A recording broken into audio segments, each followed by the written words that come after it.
поколението денеска многу повеќе помалку си посветуваме внимание едни на други. Наглата за љубовта, но и за сексот е крајно меланхолична. Впрочем, секој од нас е едно магло доборче од цигарата. Едно мрсолче на врвот од носот. Едно, не кажувам повеќе, бидејќи сите други асоциации треба вие да ги откриете читајќи го овој роман на Дијана Петрова.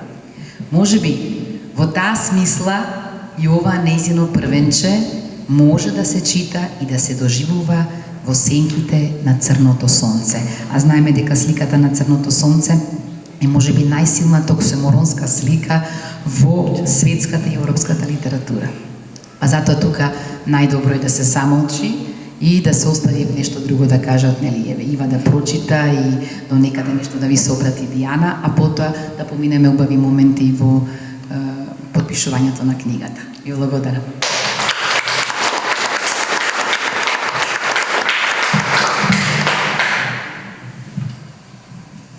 Суштеството кое се одзиваше на терминот човек, заглавено во стадиумите помеѓу човеколикиот мајмун и мајмуноликиот човек, уживаше репутација на најразвиено свесно суштество и се пронаѓаше сосема во дефиницијата која самиот си ја измисли за свесност. Наоѓањето дефиниции, објаснувањето на работите во човечка полза е главна човекоразумска карактеристика од која мајмуните имаа среќа да се спасат, а со тоа без да се фалат станаа поразумни. За разлика од мајмуните, на кои кога им се јадеше јадеа, кога ќе им се спиеше спиеа, кога ќе почувствуваа задоволство од својот род се размножуваа и нема потреба да се служат со алатката од нашиот стадиум лагата. Ние, водејќи се според разумот, чувствата ги занемаривме и не знаевме веќе ниту кога сме гладни, ниту кога сме жедни, ниту кога ни е доста. Престанавме да чувствуваме, а почнавме да мислиме дека знаеме. Арно, ама, никаква корист од знаењето, кое го имавме ако не знаевме да го искажеме, и така го родивме говорот, безсмртен амотен, човеков смртен непријател.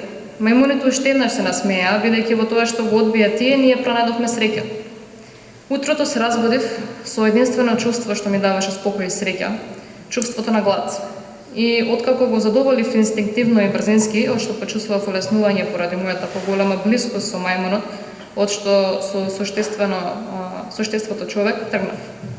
Чекав повеќе од 1 час, откако пријателката на мојата нова пријателка, а сакаше да ја викам асистентка, ме замоли да почекам и ми објасни дека таа не е моја нова пријателка, туку мој нов психијатар.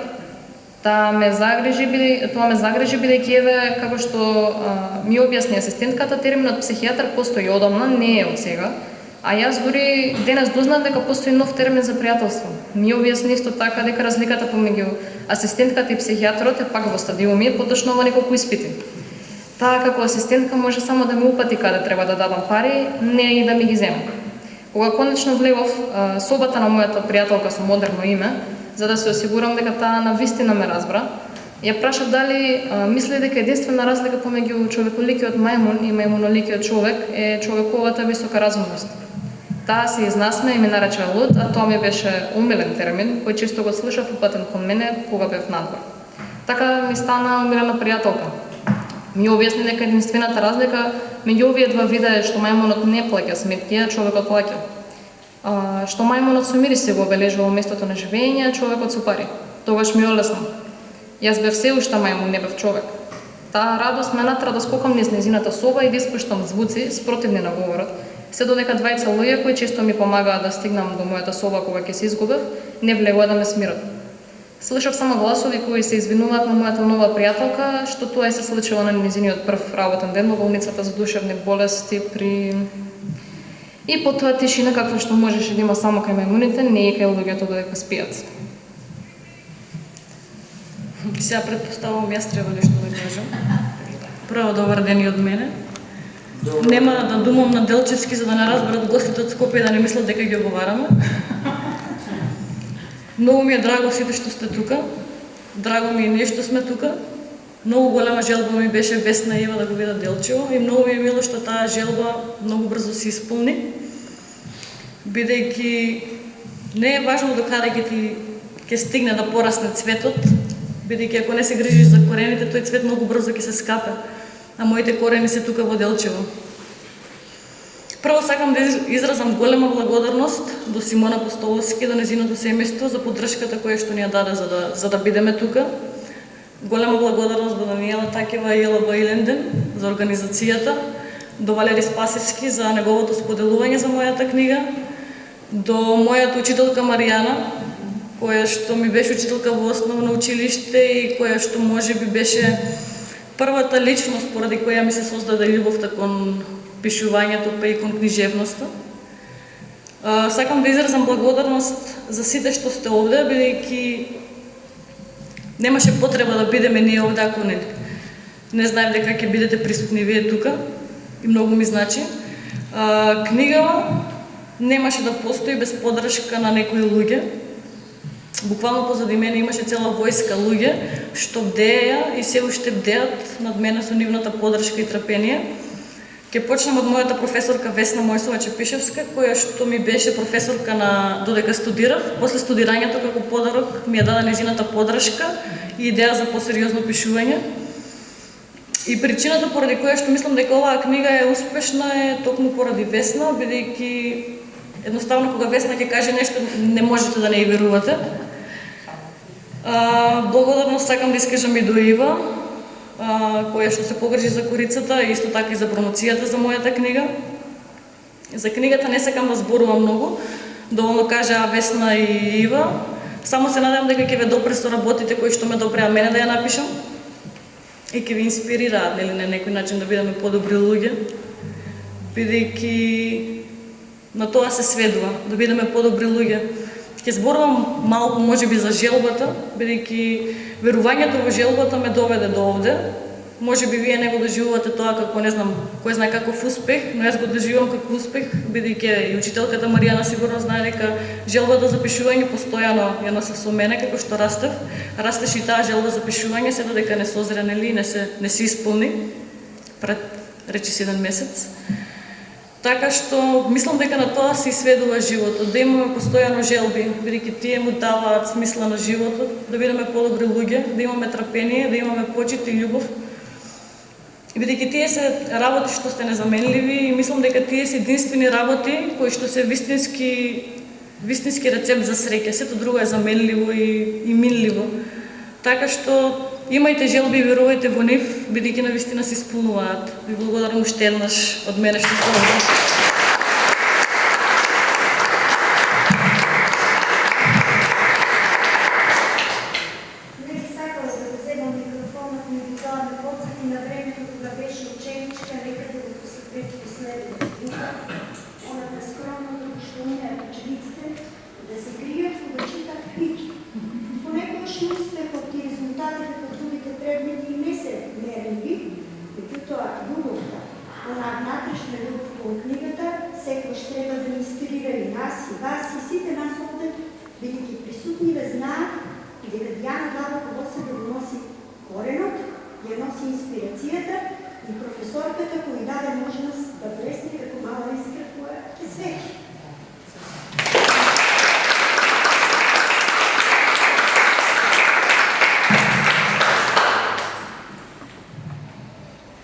А ти не плачеш?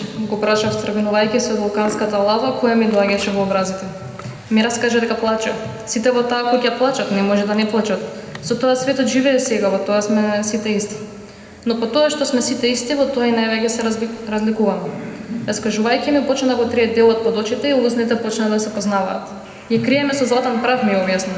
Бидејќи сите плачеме, моравме да пронајдеме начин да се разликуваме во тоа. Плачењето не можеме да го запреме, доцна е веќе, ама затоа можеме да направиме да се разликуваме. Можеме да се разликуваме богатите од сиромашните. А веќе во се заедно се извалкавме, а нас ни го оставивте само златото, немаме каде да го потрошиме. Не е се милливо златото, не е. И еве му најдовме место. Ние плачеме во определено време и после плачењето ќе ги покриеме устните со златен прав.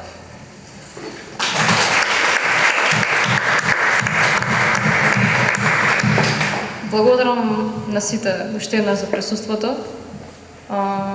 Се надам дека доволно ја пробудивме и упитноста кај вас, за да го земете романот и сами да почувствувате неговата посебност и авторката е тука да го подпише.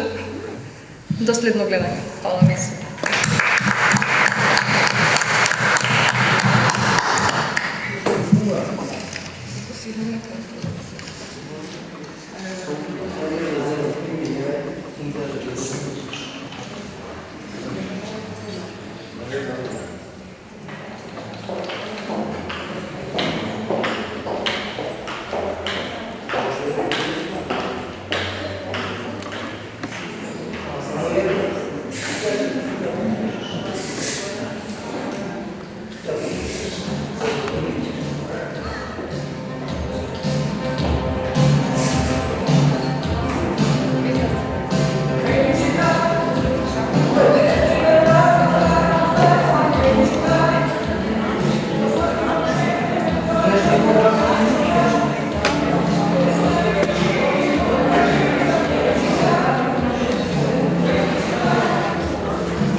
Забрани за Клаудия. Забрани за Клаудия. Първо брани за Клаудия. Първо брани.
Hvala, da se kanam se znam.